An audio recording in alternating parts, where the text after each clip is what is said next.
সংবিধানের ৭০ অনুচ্ছেদের বৈধতা চ্যালেঞ্জ করে হাইকোর্টে রিট করা হয়েছে। এতে রাষ্ট্রপতি নির্বাচনের তফসিল স্থগিত চাওয়া হয়েছে। আজ এই তথ্য জানিয়েছেন রিটকারী আইনজীবী মোহাম্মদ ইউনুস আলী আকন্দ।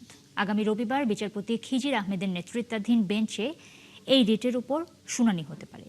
সংবিধানের ৭০ অনুচ্ছেদে বলা হয়েছে, কোনো নির্বাচনে রাজনৈতিক দলের কোনো প্রার্থী মনোনীত হলে, কোনো ব্যক্তি সংসদ সদস্য নির্বাচিত হলে তিনি যদি দল হতে পদত্যাগ করেন অথবা সংসদে সেই দলের বিপক্ষে ভোটদান করেন, তাহলে সংসদে তার আসন শূন্য হবে। তবে তিনি সেই কারণে পরবর্তী কোনো নির্বাচনে সংসদ সদস্য হতে পারবে না। আইনজীবী জানান, ৭০ অনুচ্ছেদের কারণে আইনজীবীরা স্বাধীনভাবে ভোট দিতে পারেন না। তাদের গণতান্ত্রিক অগ্রাধিকার ব্যাহত হয়।